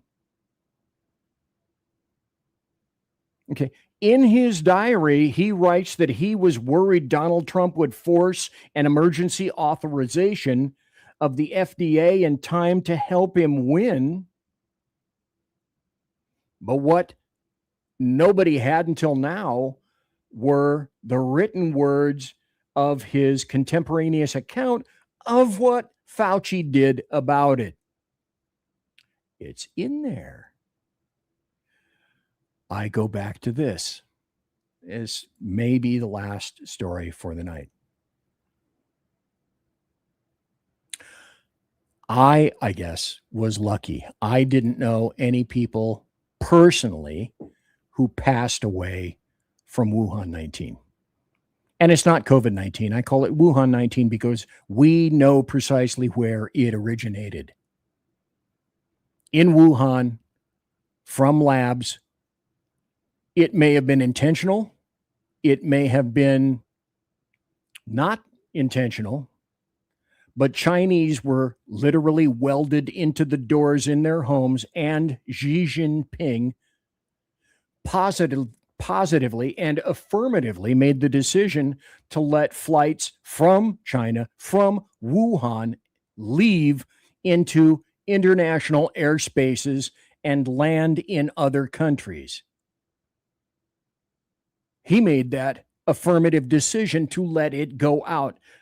Let it go forth and spread. And then you suffered the consequences. Did I suffer any direct consequences? No, I'm fine. My family was okay. I knew no one who passed away. That's just me. But I bet the people that are listening right now, likely you had people who died. You had people you couldn't see. You had people that if you were lucky enough to see them at all, you saw them behind glass and you couldn't touch them. As they were dying, you couldn't say goodbye to them. Another mass murderer was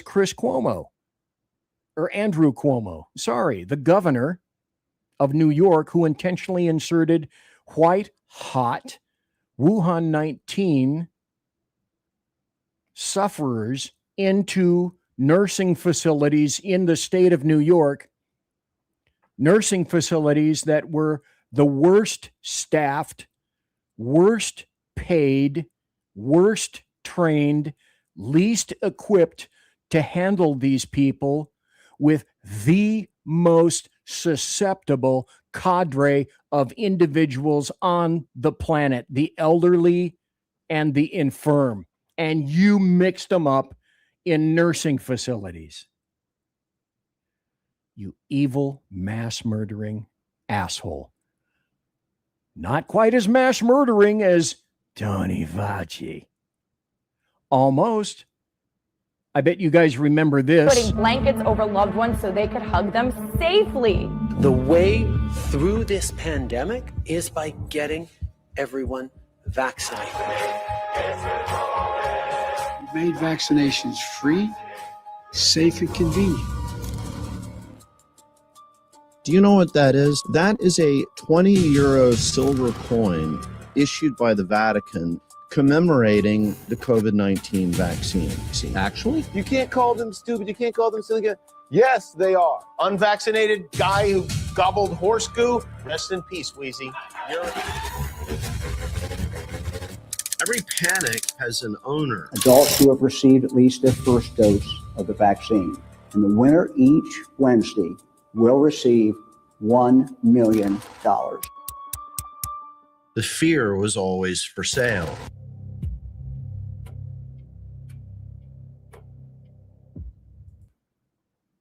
And so, did you see your loved ones? Were you able to touch them? Did you cry for them? Did you wonder? Were you frustrated? Were you not terribly frustrated over the fact that you couldn't even send your loved ones away?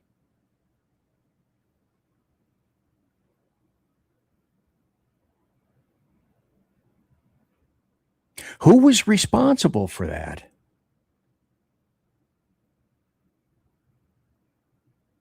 Wasn't you.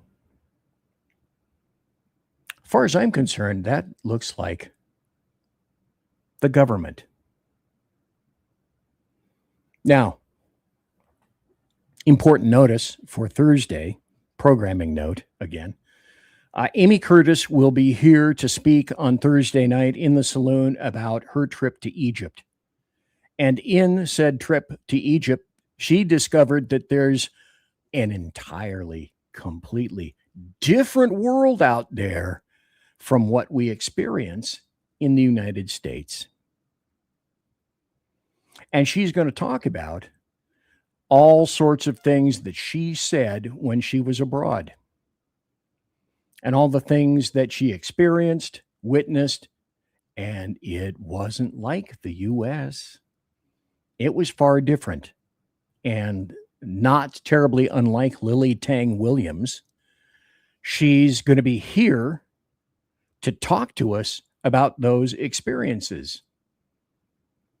If you're in the U.S. and you never go anywhere else, you live in a vacuum. You live in isolation. You live in a wonderfully ignorant isolation if you've never been in the military or been out of the States, across the ocean, across any ocean to the pond, and stayed there for any length of time and watched how the other half lives, so to speak. And I want to end tonight with this.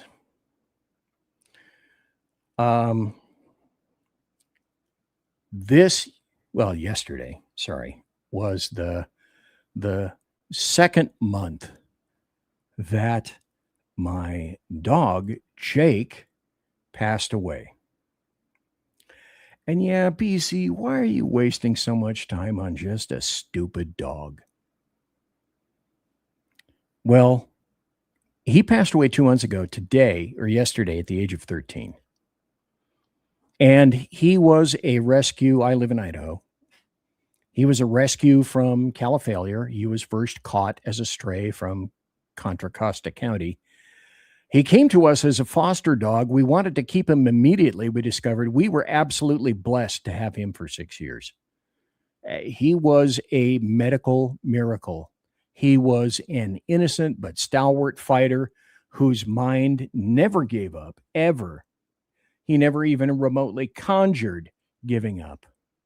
But his body did. He came to us with absolutely no tail, not just docked, not just a stub. I mean, somebody took the entire thing off completely, and I hated the person who completely removed his tail.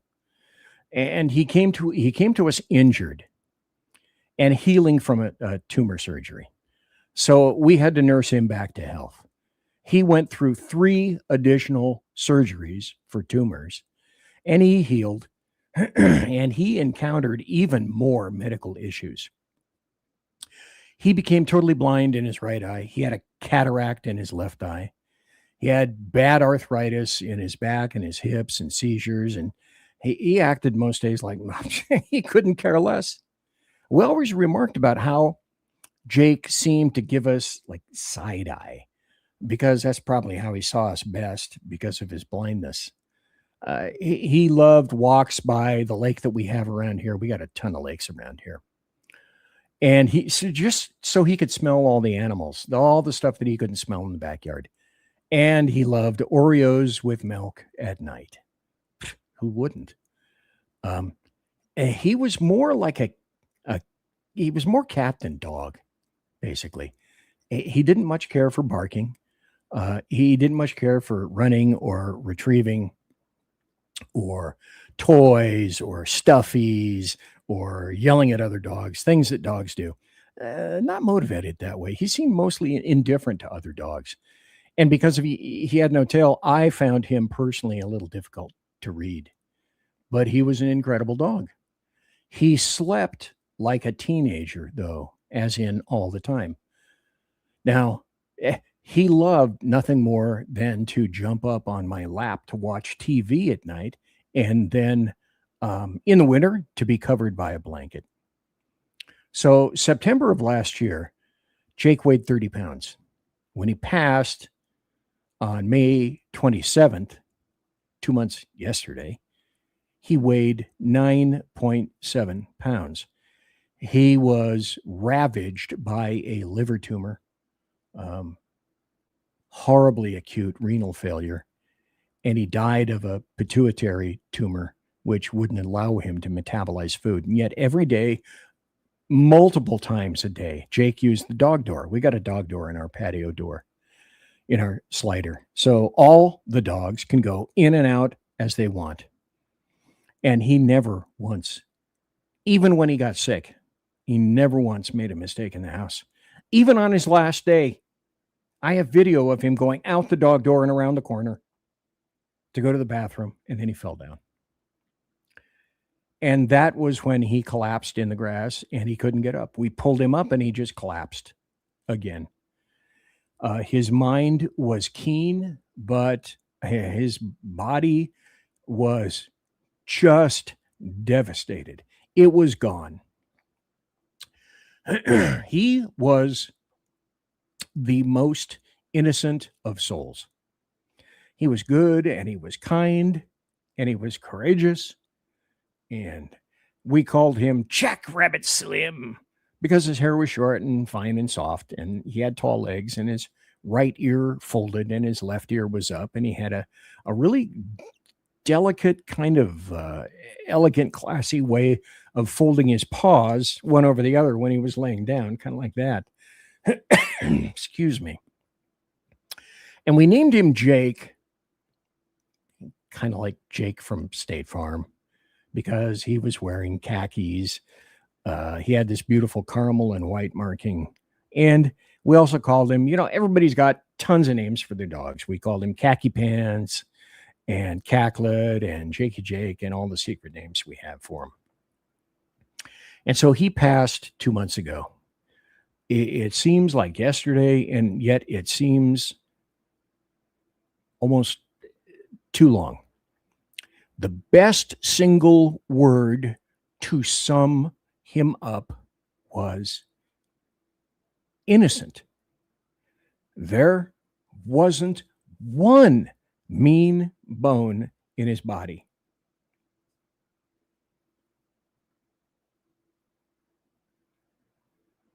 And so I miss his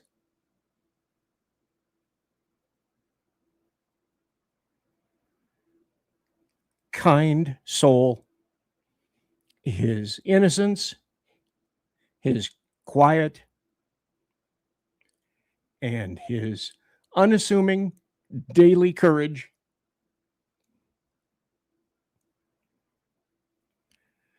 So, good boy, Jake. You deserve it. Well done. I will never forget you. Good night.